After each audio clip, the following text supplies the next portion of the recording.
26 quick detailing tips. So as always, I give you guys kind of a little breakdown of what to expect in every video. We get into the announcements, we do the demonstration, and then I do kind of the final breakdown of news stuff that's happened throughout that day or the last couple of days. Unfortunately, yesterday I wasn't able to go live. I was not feeling very well. So now that I'm feeling better, I'm getting back into it, guys. We're going to start off today's live doing the quick detailing tips. Why is it important to know how to quickly detail your car? Well, let's say you get a good offer for your car and you decide to sell it. You're going to want to make sure that you present the vehicle in the best possible light, meaning that you do the best you can to make it look as good as it can. This could include even doing paint touch-ups or making sure that everything is just as spotless as you can get it. And knowing how to do that quickly will help you maximize the money when you go to sell or trade the vehicle. If you're choosing to sell outright, you may want to clean it up and then not drive it, because that can cause the vehicle to get dirty, especially on the inside, which takes a long time to clean up. Today, we're going to focus on the exterior though. A lot of the stuff I'm going to show you will help you remove very, very stubborn things that get attached to the outside of your paint. Sometimes tree sap and tar off of the road can be really big issues when it comes to this. So I'm going to show you guys these little tricks, but let's get into the announcements. Guys, thank you for all your support. It means so much that you guys are here with me on YouTube, where I originally started. Make sure you guys hit that like, the subscribe button, and ring the notification bell so you get notified when I go live. Over the next week or so, I'm trying to go live as much as possible. I may possibly be returning back to my main job here within a week or two. So if that happens, I won't be able to go live as much, meaning that I'll be doing only my Sunday uploads. My normal podcast times, guys, is on Sunday. So Sunday between the 1 to 2 range is when I go live here on YouTube. I do stream on other platforms. Again, you can check me out at the name. That's where I'm at. I'm looking at actually expanding beyond just the YouTube, Facebook market. So try to look for me in other places. Once we get to that point, I will let you guys know that. All right, so let's get into today's topic. Quick detailing tips. When you're dealing with the exterior, a lot of things can get attached to the paint of the car, and it can happen rather quickly. In order to clean up that paint and get that paint ready, not only if you're going to wax or ceramic coat it, but also if you're going to trade the vehicle, you want all the debris off the paint. You want it to look as clean as possible. In order to do that, you need to have the right products and know how to apply them. If you know all these tricks, you can quickly go through a car within 15 minutes and clean up the exterior of a car. We're going to cover those things you're going to want to pick up and have on hand. There are some products that I have on hand in my garage every single day because I know what it means to have them and how quickly I can clean up a car. Let's cover them quickly, and then let's get on to a demonstration portion of what we've got going on with Malibu steel. And I'll explain it once we get back there. So one of the products that I like to keep on hand, guys, and I need to flip the camera around here because otherwise it'll look backwards to you guys and it won't make a whole lot of sense. Okay, so the first one that I always keep on hand is the 3M General Purpose Adhesive Remover. This works great for cleaning everything off of the car. Unfortunately, it cleans everything off of the car. This includes wax and can possibly chew in or damage any ceramic coating that you apply to cars. This is an aggressive chemical that will clean it down to the clear coat. This removes tar, it removes tree sap, it removes pretty much everything. I go over it with this when I'm dealing with exterior stuff, not only on the glass, but I will use this on the paint in a very heavy coating. And the reason I go heavy is because I don't want to scratch that clear coat. Using this on a heavy coating allows you to clean off any residue that might be left from this. And it also works great for stripping off any other minor oils or contaminants that might be left on the surface after you've done this process. This does great with removing a lot of sticky stuff, but not so good with like oil. It works great on removing grease though. You guys are going to see that in this video, and I'm going to explain why I keep this on hand. So what we're going to do is we're going to move to the back of Malibu steel right here. I've got a spot that I haven't cleaned, and I want to show you guys why I keep and use this stuff, because it really does make a difference in the overall cleanliness of the car and keeping debris off the paint. Why do we want to keep debris off the paint? Well, that's a pretty basic question. The longer debris remains on the paint, the higher chance that it can damage the paint. Oils, waxes, and greases will do damage to paint over time. So in order to protect your paint, you need to do certain processes to make sure that it stays clean. Oils can eat into the clear coat. They can also damage the paint layer underneath. Anytime bare metal is exposed, it is at a higher risk of getting rust. It's not a guarantee. It doesn't mean that it's going to happen, but there's a lot higher risk to bare metal rusting. We want to avoid this process as much as possible. Well, in order to clean it up and even to do your touch-up paints, you're going to want to strip the paint clean. You're going to want to make sure that that paint surface is as clean as it can be before you apply any of your touch-ups. Again, if you guys are just coming in, if you got any questions, chat them in down below. I'll help you guys out, read them on screen, see what I can do to help you guys with your problems. There are some mechanics that follow. They will chime in and help also. So that's always a good thing. Not familiar with that language. So again, guys, we're going to be using this stuff here, general purpose adhesive remover. And I don't just soak the panel with this stuff. You can, and it does work. And under extreme cases where the panel is so dirty, I have just soaked the whole panel and then used a blue shop towel, these guys, to wipe the panel.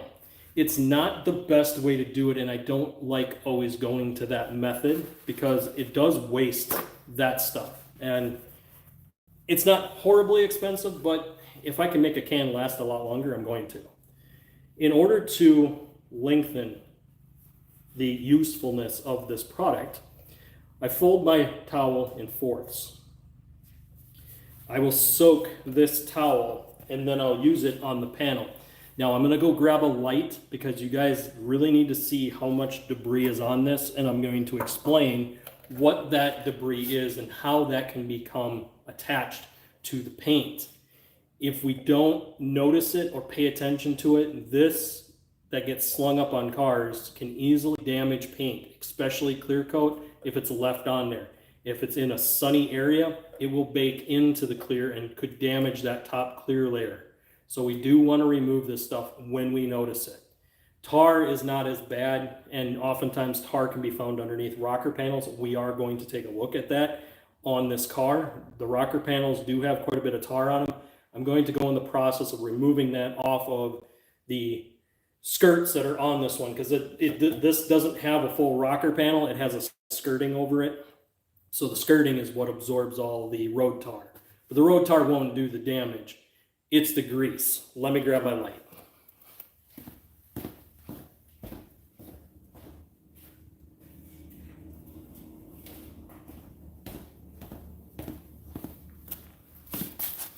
Okay, so what we're going to do is put a light on this, and I want you guys to see all of the grease that's on this rear part of this quarter panel.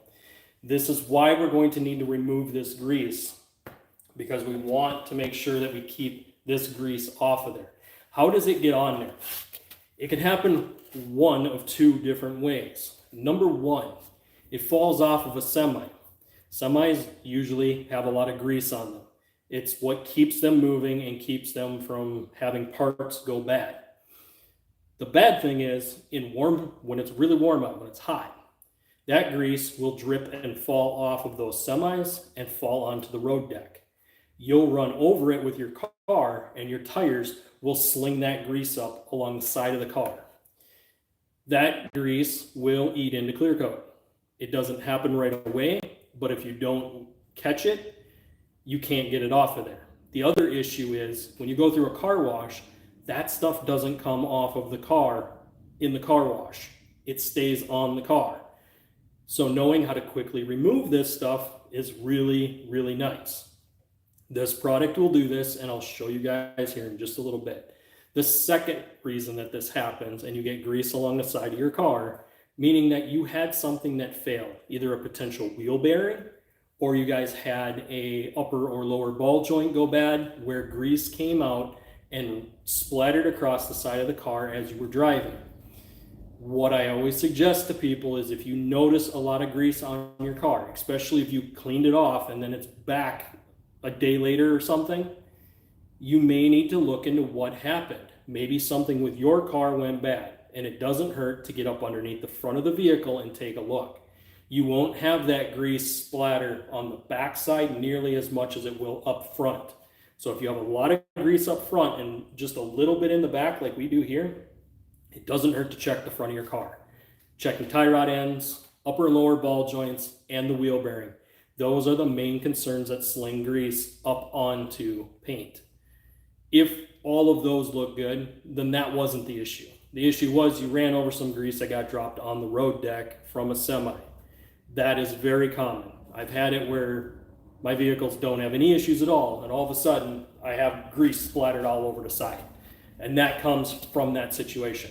So let's get you guys spun around. I want to show you guys this panel, and then we're going to actually remove it right away. So I'll just stay focused on that screen.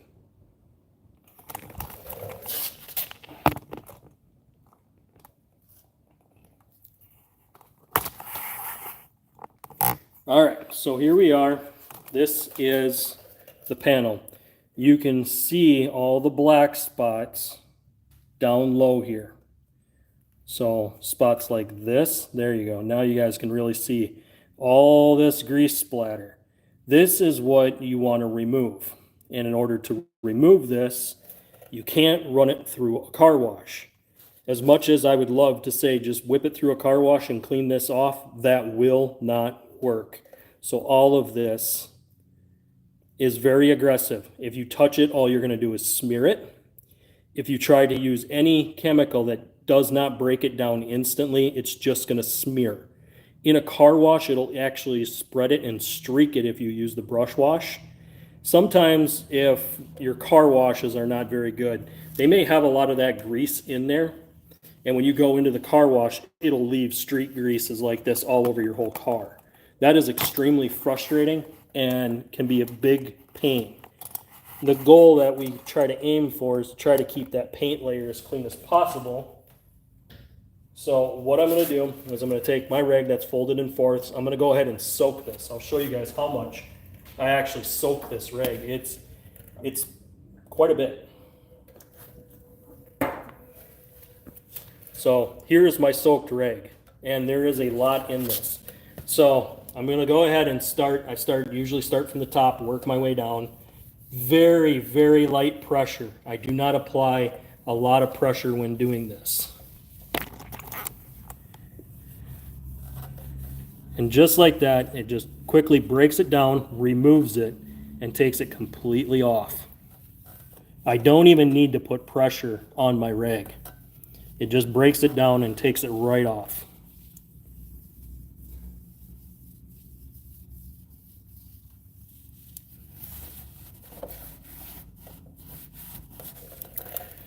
So now you can see the difference between the bottom where I wiped, how shiny it is, and how dull that middle section is left. I'm saving that middle section for a different video, guys, so I'm not going to go ahead and attack that middle section here. Instead, we're going to go ahead and jump to the rockers. Now, your other area of concern is going to be your rocker panels down low. So way down below here. This is where you can have a lot more dirt and debris that you have get built up from stuff that gets slung up off the tires. Good mud flaps will keep this from happening. But this is another area where you can get a lot of grime off of your car. And I know underneath there is not very visible, but you can see this part of the rockers. So getting after those parts and cleaning those off does make a difference on how the car looks. Sometimes you'll get like tar buildup on the paint. So there I will put a little bit of pressure. I will use a fingernail and just slightly rub over where that high spot is. And this stuff will break down that that black material, whatever it be. Whether it be tar, road grime, whatever the case might be, this will break this down extremely quickly. And you don't have to put a lot of pressure down. In fact, I advise not grinding on this with this material because the rags are somewhat aggressive. So light pressure is the best way to go. Take your time, don't rush. This is the best advice I can give you with this part of it. There's one more detailing trick that I want to show you guys.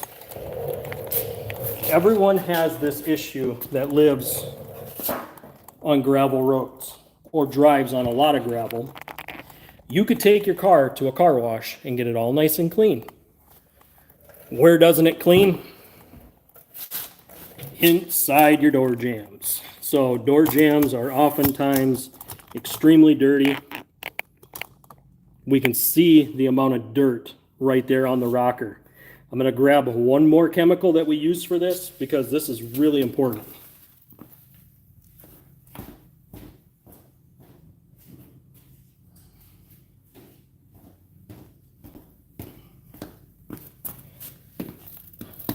So for this process, we use our glass cleaner.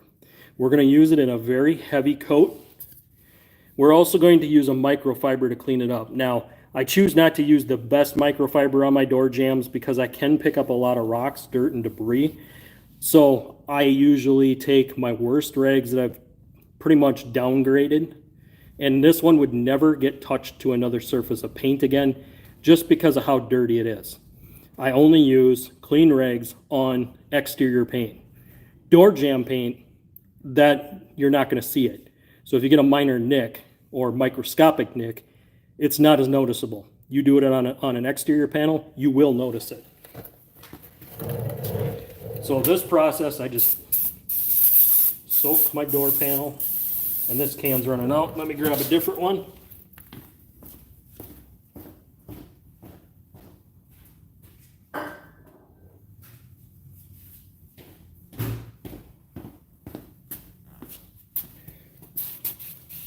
So I wet this down, get it nice and wet. Okay, now that it's wet and dripping, I just take my microfiber and I wipe out my door jamb, getting everywhere inside my jamb that I can reach.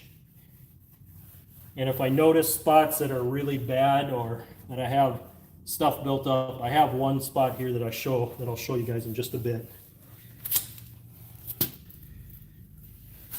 But I get all up into the jamb, make sure that I wipe around the seal even, get this all cleaned up. Now a lot of this will dry on its own because it's glass cleaner, but I definitely want to get around the seal. And another spot I can go is on the actual door itself. So here's another spot that this could get cleaned up. Again, spray a good amount on there and then just wipe it with my microfiber. My not perfect microfiber. I want to make sure that I let you guys know that this is not a perfect microfiber. This is actually a downgraded one that I've used on other stuff, and it's to the point that I don't trust using it on paint anymore because of where I've had it and the dirt and debris that's built up inside it. So there we go. Microfiber has definitely caught some stuff. We can see it in the color of the rag. That's a good thing. That means we've removed that. Now that our door jamb is dried, completely dry, we can see how much cleaner that door jamb is. We can actually see the ground, and we don't have all that dust build up there. So next, we might have debris inside of our door jambs that are a little more stubborn. This is where the general purpose adhesive remover comes into play again. So I will continue to use this rag until it's pretty much completely black.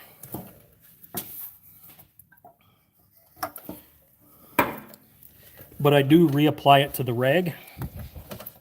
And then I just work the spot that has any of those tough stains that just won't come out.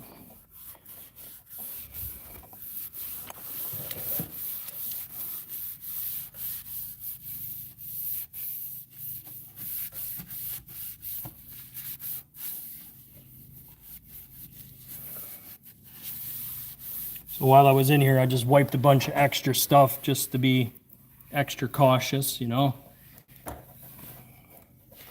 And if you have stuff built up on the bottom side of your door, this is another good trick here, is just use this on the bottom side. This will clean up any dirt, debris that might have gotten flung up from your tires in between the door seal and any other spots that might be vulnerable to road kick up or road dust. It doesn't hurt to wipe your seals and clean those up, because you don't want to have something where that seal is designed to seal off in between here. There is an outer seal here. So that seal is designed to seal right here. And you shouldn't have a lot of dust and dirt and debris in here. But you could if it's been driven on a lot of gravel roads. Gravel will slip in and then fall down to these low areas, and you'll get that dirt buildup, just like we had right here. So if you look, this looks somewhat shiny, a little bit dirty, but you see a lot of dust. This dust is from gravel, and this is what happens when we don't keep our door jambs clean. Will this do any damage? If you don't touch it or mess with it, it doesn't really scratch or do any damage. But at the same time, if you were to trade the vehicle in or sell it, somebody sees this, they're going to question how the car was maintained and how it was taken care of. When it comes down to it and you're actually going to sell a car, you want to make sure that you pay attention to those areas. Mats. Where? Okay, I'll go, let me do a quick rundown of what I was talking about and kind of what's going on for you, Matt, now that you're here. What we did was we're doing quick detailing tips. This is not only stuff to remove tar off of the outside of the vehicle or remove any grease that might get splattered on your paint, but this last part was the door jambs and around the door seals. The reason that we would be doing this is so that if we wanted to sell the car, we could prep it for sale and make sure that we get it to the salesperson as clean as possible. This does make a difference on how much a dealership will give you. If you don't do these processes and a dealer sees dirty door jambs or an interior that's trashed, or the outside of the paint looks like it's in really bad shape and there's a bunch of scratches everywhere, they're going to dock you, and they're going to dock you a lot. In their mind, they're like, well, we got to run it through our shop. And that's what they're going to tell you if you try to negotiate more. Well, we got to take it through our shop. We got to clean all this up. It's their polite way of telling you, you didn't do this before you brought it to us, so we're going to dock you for it. And this is why anytime I've tried to sell a car, I try to present that car in the best possible light, meaning that I make sure I get it as clean as possible. That even includes using the general purpose adhesive remover on the rims. You might ask, why on the rims? Okay, I've got 4 of them. Why don't we just go ahead and do one? So I'm going to toss this rag off to the side, and I'm not going to use this one. I'll use this on a different part of the car later on, that when I'm just probably cleaning the rest of it up myself. I'm not going to show the whole car clean on this video, but I'm showing you guys the key points to hit. We're going to grab a clean one, and we're going to do one rim. Now, my rims look fairly clean because I've gone through car washes. So you would think.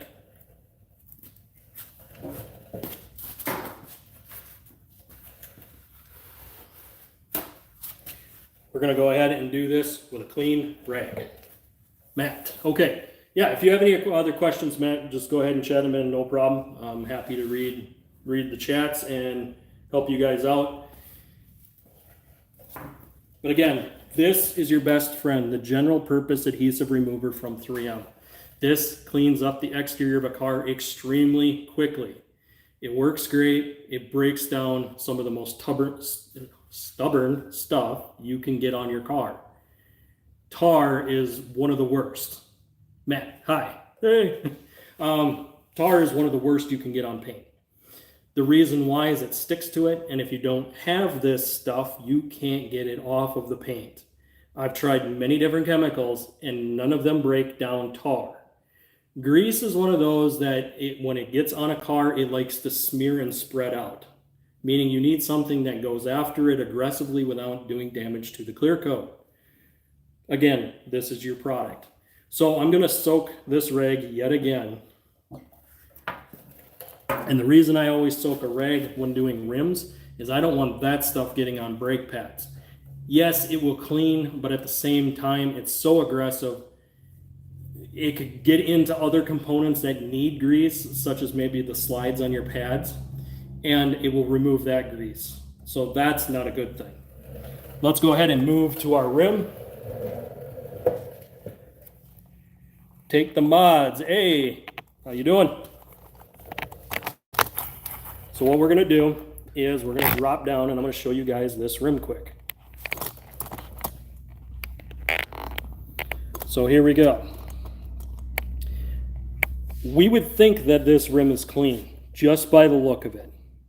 Doesn't look that dirty. We don't see a whole lot of dirt and debris, but rims hide a certain issue here. The issue is brake dust. We may or may not see brake dust after a wash. We also may or may not see small little specks of grease that could be coming out of our wheel bearings. We might see it on the inside of the rim, but to see it on the outside, usually that bearing has to be pretty bad, meaning doing a crap load of damage.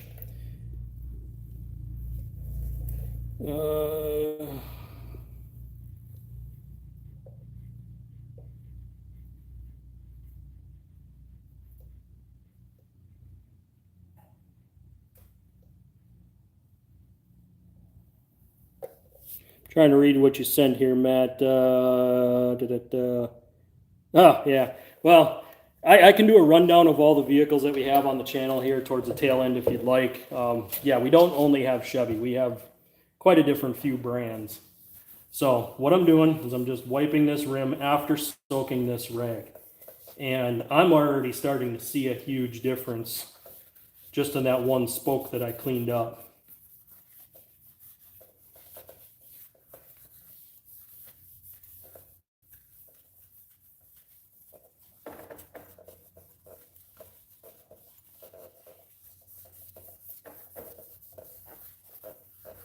So if you have clear coat spots that are going bad on your rim, when you do this, you're going to see your clear coat spots.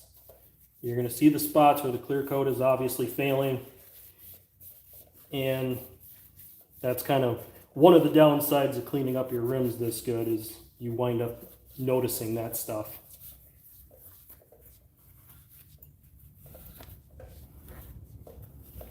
So I usually wipe in around the lug nuts the best I can. Now, just for a small disclaimer, I have done this process on this rim once already when I first got the car. And that's why I thought I would show you guys this. This is just from roughly about 4,000 miles of driving this car, of what we were able to pull off this rim. So this is what we can expect when we have to do our rim cleaning. Now we can see just how much it shined up that rim and cleared off all the debris.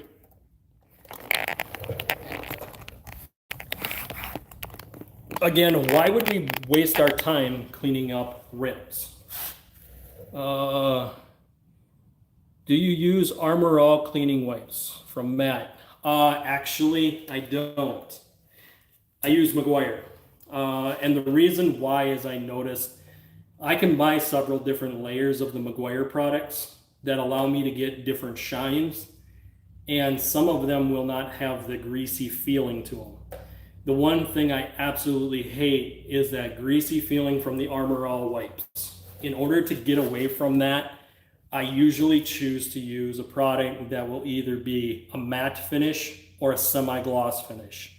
I can show you guys that one in just a little bit, but I usually use the Meguiar's, and the Meguiar's has worked well for me for better part of a decade.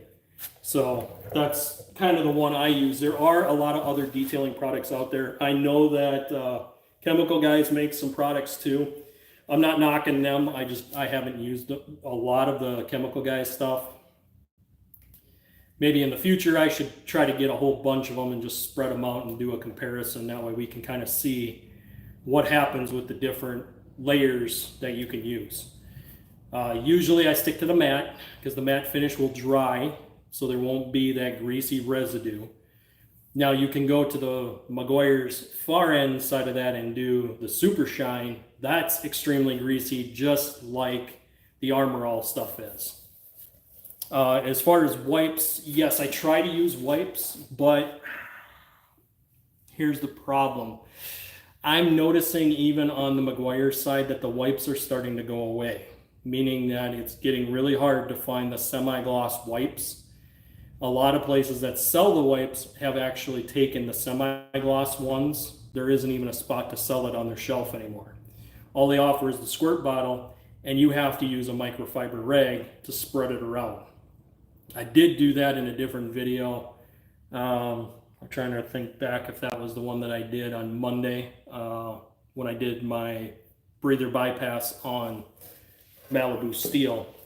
And that's a good one, guys, if you want to keep the inside of your engine clean. If you guys want to make sure you don't get a bunch of oil and stuff being pulled out of the top of your intake, you install that breather. Check out that video. That is a good watch. It gives you guys all the information that you need to know to whether or not you want to do an oil catch can or put in a breather. I did the breather because I don't have to worry about emissions where I live. So that's not a problem for me. But for anyone that does have emissions, either you're going to have to reverse it before you take it in for emission testing, or you're going to have to put in that oil catch can. Oil catch can, you have to make sure you dump it. Plus that vacuum pressure can actually pull oil in. Again, go check out Monday's video. It'll have all the information there for you guys. But today we're really focusing on the cleaning portion of it. And Matt brought up a good point that I do want to talk about. Interior cleaning is just as important as the exterior if you're going to sell or trade the car. If you take them a dirty car, you're not going to get maximum dollar for that car. You're just not. You can choose to do whatever you want, but if you want maximum dollar, you got to put in a little bit of the work. And a little bit of the work means vacuuming out your interior, wiping down your plastic, making sure that all the glass is spotless and clean. And again, that's why I keep that glass cleaner on hand. Not only does it work great for cleaning exterior oil spills on vehicles, but it works great on the glass, shining up the glass, cleaning it up, making sure you don't have any streaks. I keep my glass very, very clean, and I try to keep deposits off of it. When I bought this car, this had a bunch of spray paint on it, and the reason that the spray paint happened was somebody was trying to touch up rust spots on the lower side of the rockers. When they did that, they didn't tape off the rest of the car, so this oversprayed the entire car. That being said, it was very frustrating, and there's a certain amount that I can't clean off now because that has etched into the paint permanently. I will never get some of that overspray off of here. I can use aggressive clay bars at the cost of maybe doing damage to the clear coat, but it's not worth it. So that being said, I will take that step back from that situation and kind of leave that alone and not mess with it, but I do want to get any contaminants off. Your glass cleaner works great for breaking down very minor oils, meaning that if there's any mineral oils on the car, even motor oil spills, let's say you're following somebody and they have a motor failure and it gets oil on your car, that glass cleaner works great for removing that oil. And it's important to do that so that it doesn't etch into the paint. Etching into paint is really bad. I can tell you guys on the Silver Swine here, our 04 Toyota Tacoma, I don't want anything on this paint. This is original paint, and it's clean, spotless, and it's already been detailed. This has already been wet sanded out and has a 7-year ceramic coating on it. So the last thing I want is to leave contaminants on there. Knowing that I've ceramic coated this, I don't want to put general purpose adhesive remover on here. So that's where the glass cleaner comes into play. If I do get a little bit of oil or get any grease on it where the oil or the glass cleaner won't clean it off, then I have no choice. I have to use it. Matt,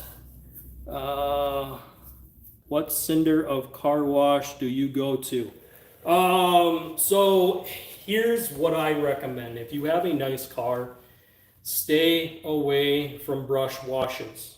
Don't go to a brush wash, because the more things touch your paint, the more it scratches the paint. Anyone that's worked in the auto body field or has done any detailing will tell you guys this. Stay away from the brush wash. On Malibu steel with the overspray on it, I don't care. I'll go through a brush wash with this because this is a daily driver car. I drive this daily. I put a lot of miles on this car. I'm not concerned with the minor scratches that might happen. And with the overspray already on it, I'm not going to really notice those kind of scratches because it isn't super detailed out. Unlike this, which has been wet sanded and has a ceramic coating, if I get a minor scratch, my eye picks it up instantly. I can see right where it is. So this one, avoid the brush washes at all costs. If you've got a nice show car, if you have anything that you have detailed out really nice, avoid the brush washes. And I say that for many different reasons. The first reason I would say is when people go through the wash, they may have a ton of mud on their car, just a ton. They'll go through the brush wash and they don't care. The problem is the next 6 cars behind you are all going to get their paint scratched up. Every single one of them. Because they don't have a clean cycle to those brush washes. But yes, hopefully that answers your question, Matt, on that. Let's go ahead and cover the interior detail quick here. I'm going to do a separate video on interior detailing. But Matt has asked what I use for my interior stuff. Again, microfiber is the way I go. And unfortunately, because I can't get the wipes anymore, I have to use the Meguiar's. This is the natural shine. And where do I use the natural shine? Let's open the door and take a look. So where I use the natural shine, I don't use it on door panels or dash. Let me spin you around. Rondo, hi. Hey, how you going? Good to see you. Let me drop you in here. So I don't use that shine. Let me kill this. That's annoying. I don't use it on the dash panels up there. I don't use it on the door panels because of all the times that I'm grabbing. The more grease I get, the more I just spread it all over, and I hate that. I do use it on my WeatherTech floor liners to clean those up. So when I want them clean, I will use that on my WeatherTechs to clean those up. And I have WeatherTechs in every single one of my vehicles. They work great. I don't have any problems with them. And honestly, I would go with WeatherTech over a lot of the other ones just because of all the other issues I've had with other floor mats. Matt, do you like Chevys? Chevys are not bad. They have their problems though. Honestly, I'm not brand loyal. That's a prime example of me not being brand loyal. So let me cover what we have on the channel. We do have 2 GMs on this channel, guys. So I have a 04 Toyota Tacoma. This is Silver Swine. It's been on the channel for many, many years. This has kind of been my go-to truck for doing any project stuff.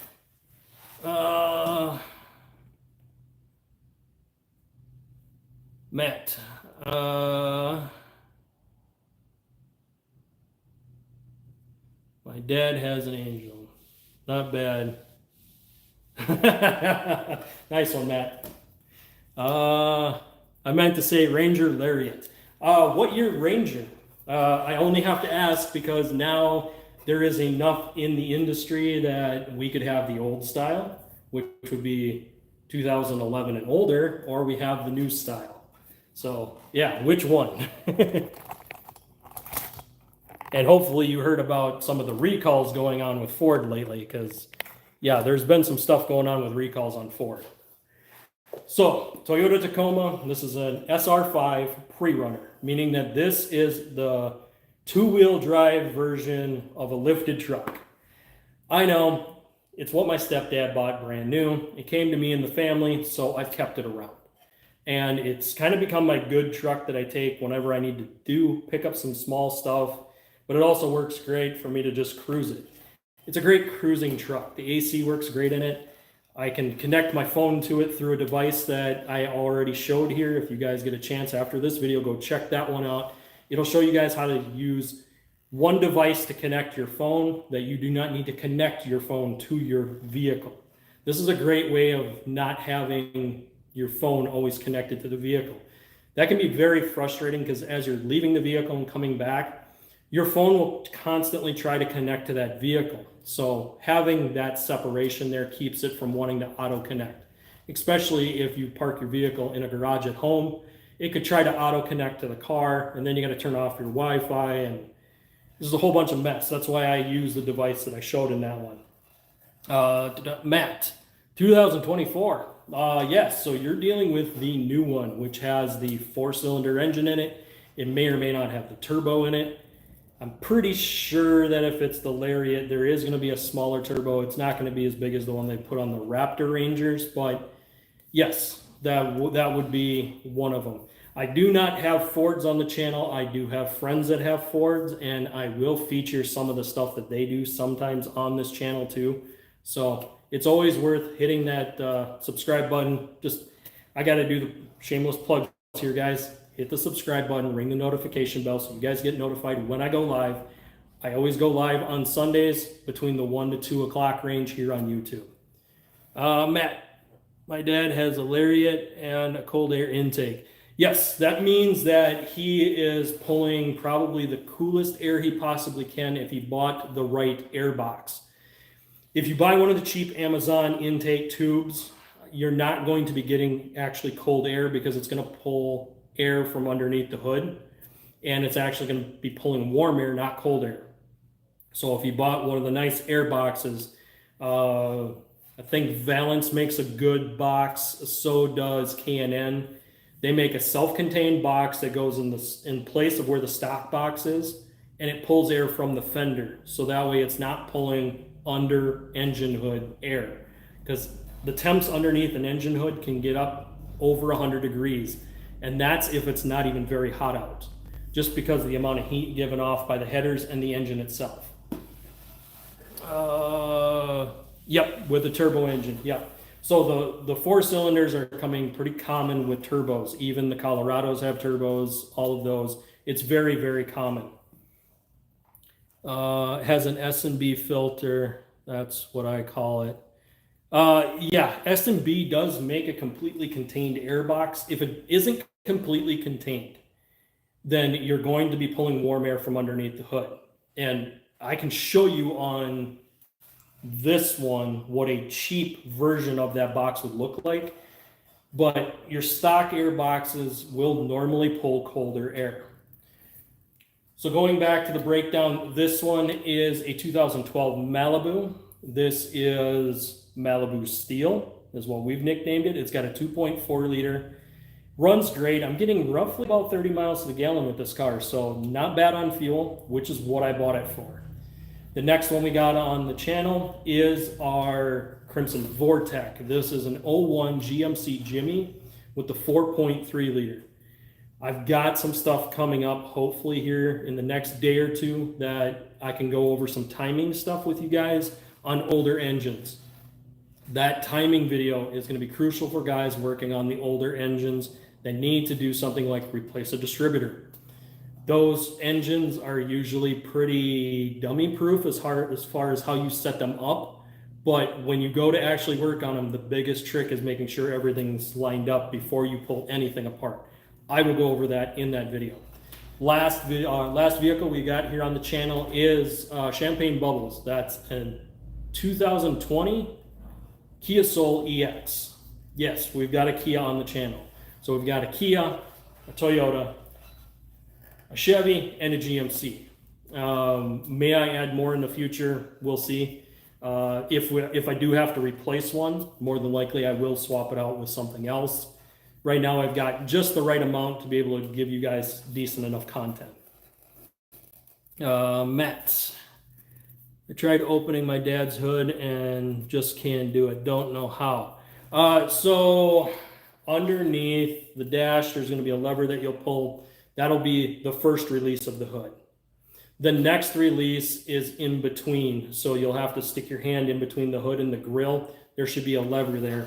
It's not going to be the same as what I have here on this vehicle, but I can show you guys. I want to explain this intake setup to you guys because the intake setup, you do have to be careful when you want to buy a cold air intake. It's not always going to be a cold air intake. So on mine, to pop the hood, and there's a lever right here. I think on Fords it may be somewhere in here or here.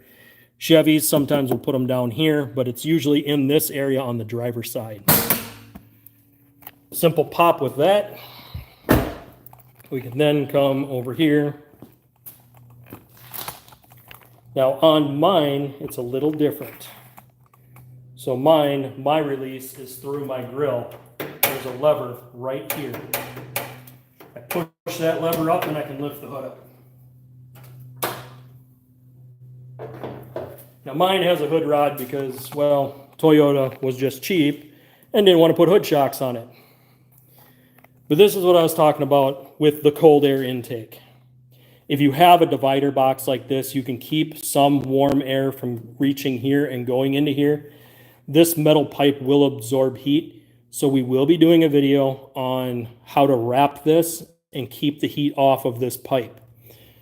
You want to get the coldest air into the engine as possible. That's how you build efficient horsepower and how you can increase fuel mileage by removing stock air box restrictions. Again, this is kind of off topic here, but the chat kind of wanted me to go this way, so I decided to show you guys this. But yes, you want to get the coldest air possible into that intake. In order to do that, people will install cold air intakes. It'll give you more airflow, and it's supposed to give you cold air.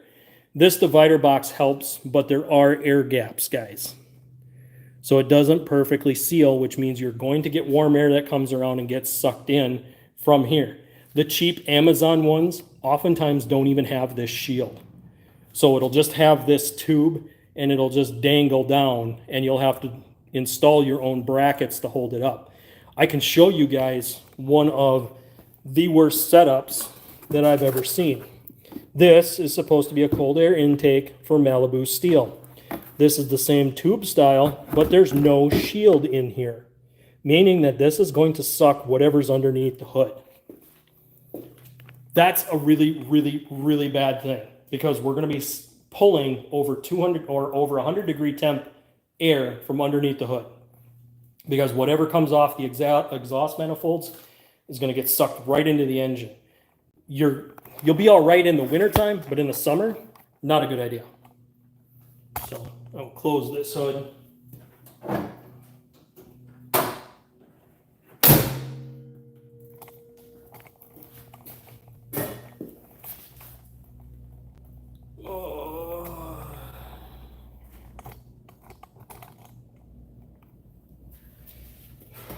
But yes, this is why I'll get back to the cleaning now that we've kind of broken down the vehicles on the channel. If you guys ever want to break down, I will try to do a full breakdown video. I'll go through motor specs, transmission, stuff like that. I can even break down what I've done with mods on each one if you guys choose to at that point. So again, let me know in comments if you want a full breakdown of everything, but those are the ones on the channel. Let's get back into the quick detailing. So quick detailing tips. These are things you can do quickly that obviously only take you a few minutes to do. You can get through a car really quickly when you're running a soaked rag with the general purpose adhesive remover. Again, how I would do this, if you really want to clean up a vehicle really nice and then apply a wax, I would suggest general purpose adhesive remover, glass cleaner, then, only then would you apply your waxes. Now, is that good enough to apply a traditional ceramic coating? No. Ceramic coatings need you to go much, much farther, meaning you need to buff the paint down. You may have to wet sand out any scratches. You need to flatten that paint as much as possible. That's what was done to the Silver Swine. This is why it shines so much, why we see the lights reflecting so much. This was wet sanded out, then buffed back, then had the ceramic coating applied. If you're going that far, this isn't something you're going to do to a mud truck. Bad idea.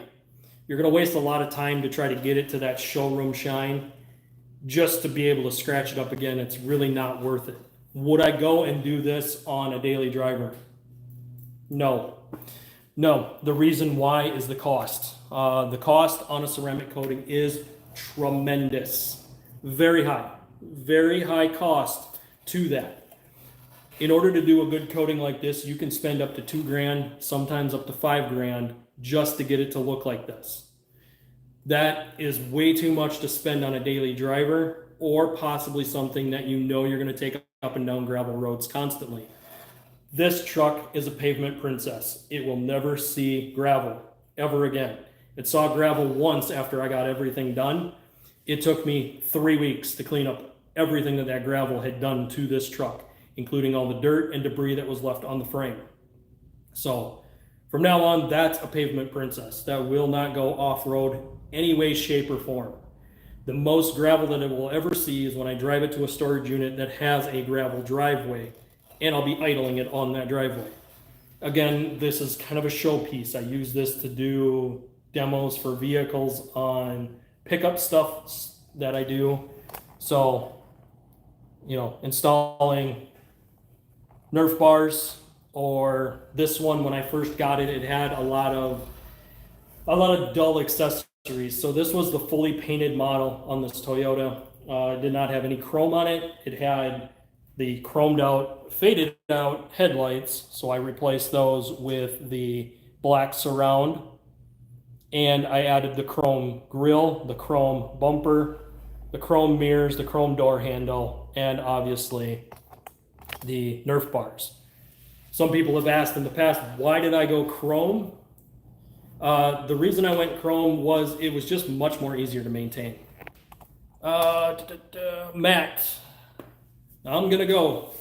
Glad to see you stopped in. Thank you. And yeah, we're gonna go ahead and start wrapping this one up here, guys.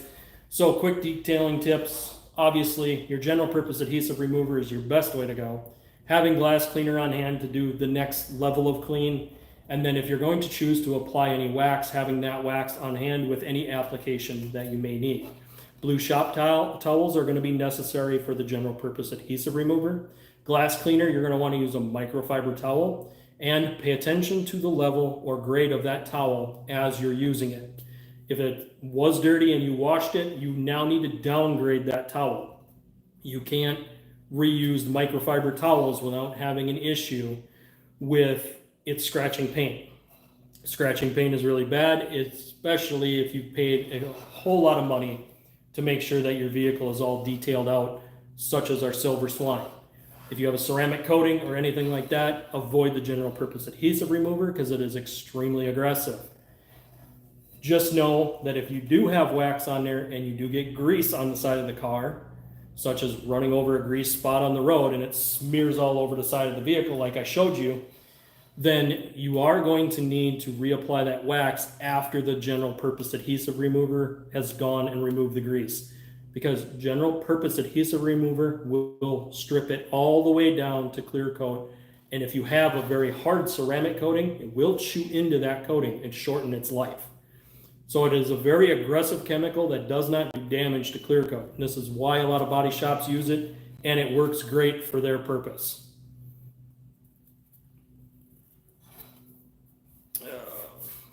So yeah, that's what we've got going, guys. This has kind of been a quick detailing video. I will do an interior one hopefully later this week.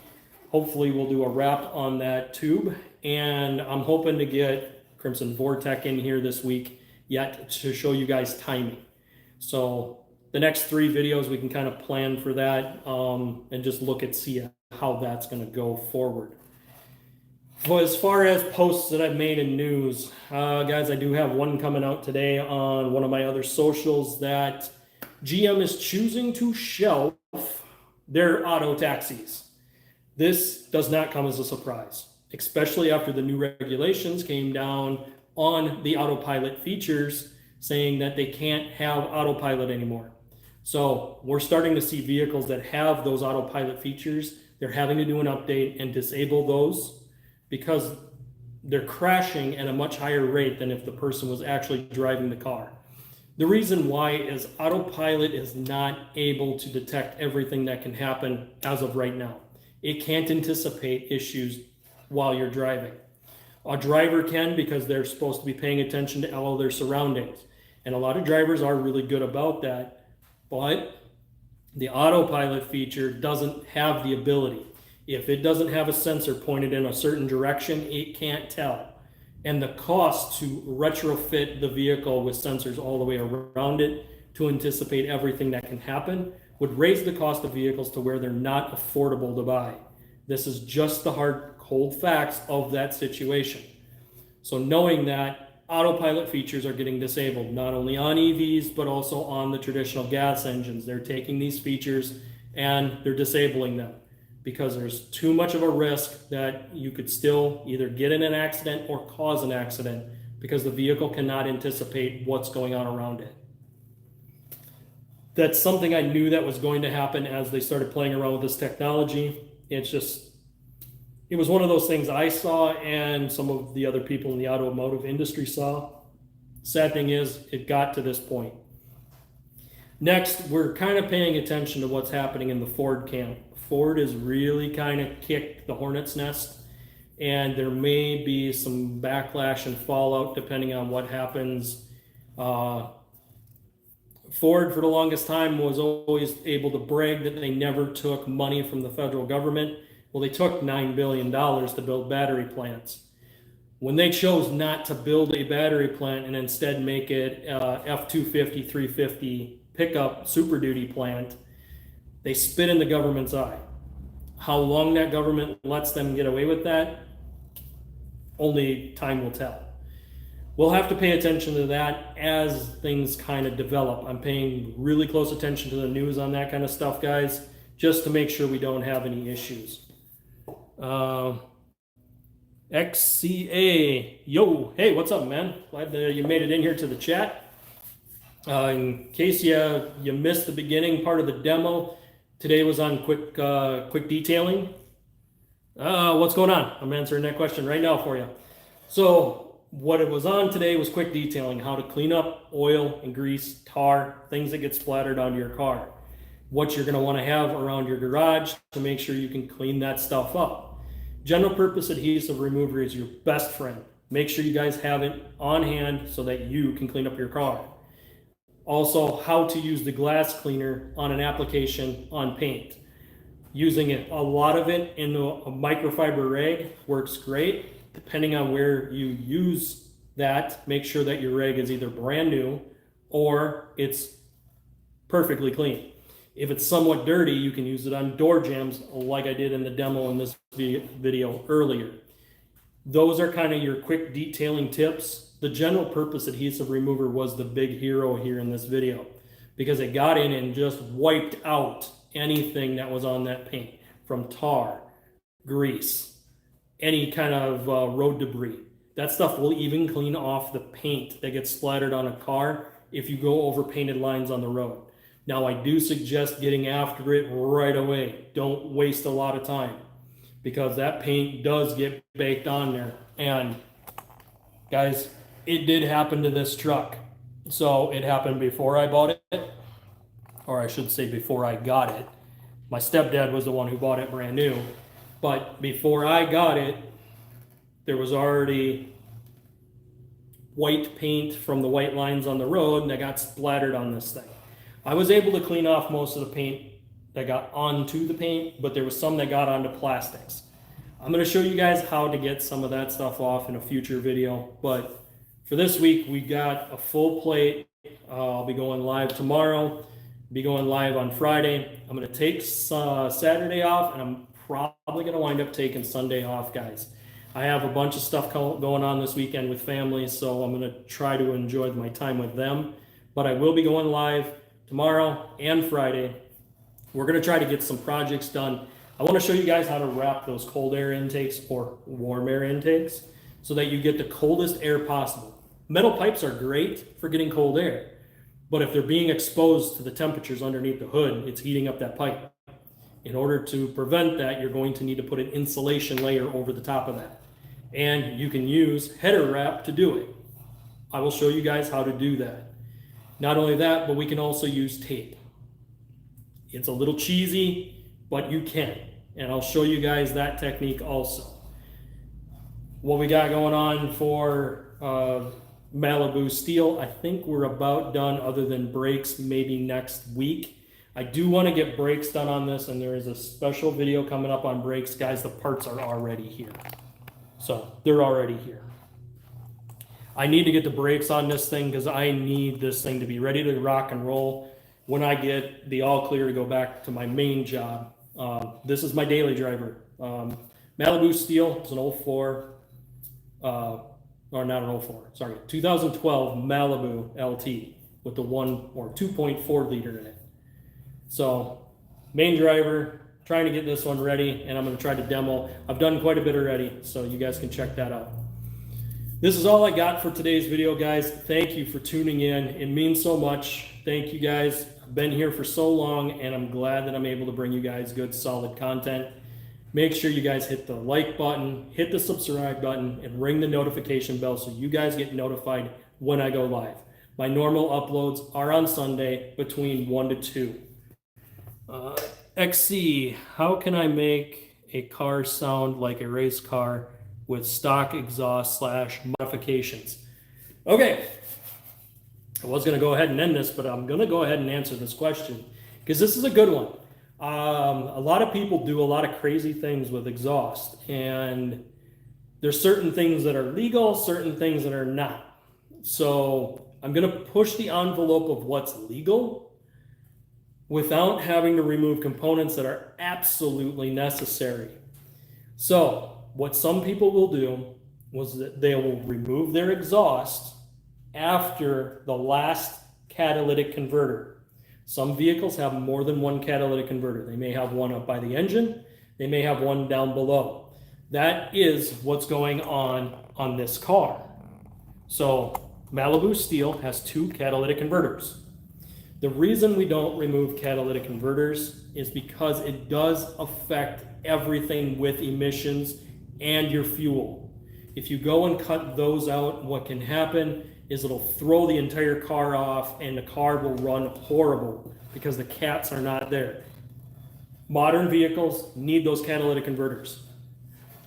On this bad boy, there is one cat underneath. What I did is I went after the cat, pulled out the stock muffler, and went with a resonator muffler. One company I liked back in the day was Flowmaster. They did a great job of making somewhat race car sounding exhaust systems out of a baffled muffler, which is what you're looking for. You want a baffled muffler that does not have fiberglass packing in it. What that does is it channels the air inside the muffler to give you more of that race car sound without sacrificing performance. Ultimately, you don't want to lose performance of the engine. That's a horrible thing. You want to maintain the horsepower, but you want it to breathe better. That's the point of opening up the exhaust, is to get it to breathe better. Removing fiberglass packing or resonators that are restrictive is how you get that. And you can get that tone by what muffler you put back into it.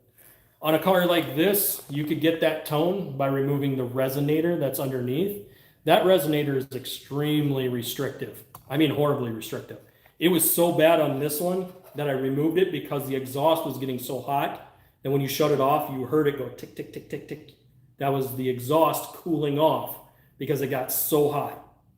So I removed the stock resonator that was actually extremely restrictive. The other thing you can do is remove the muffler. That muffler is a fiberglass packed muffler, meaning that as moisture gets in there, it's going to rot out the inside of the muffler. By going with a baffled muffler, you can then get more of that race car sound that you might be after. XCA, I hope that answers your question. If you got any more, go ahead, quick chat them in. I'm going to give you guys just a few minutes here before I go ahead and wrap this sucker up. But again, today's video, guys, was detailing and how to maximize getting the best possible value out of your car if you were to go to sell it or trade it. If you don't clean this up properly, they're going to dock you. They don't care. In their mind, they're looking for the easiest way to give you less money when you trade in a car. By you taking the time to clean up door jambs, clean up rocker panels, making sure your paint's clean, your interior's clean, there's no garbage, dirt, or debris inside your car, and it looks spotless, they got nothing that they can dock you on. And you can actually tell them when they come back to you and say, well, we can only give you this. Well, I have a clean car. If you guys want this on your lot, you're going to pay me this. And sometimes it does work when you go back to play hardball saying, no, you guys are going to give me this for my car. I know what I have. And if you have a clean car, by all means, hit them back. Don't let them get away with lowballing you. All right. Thank you, guys. I will see you guys on the next video. Make sure you guys hit the like, the follow, and subscribe buttons. Ring that notification.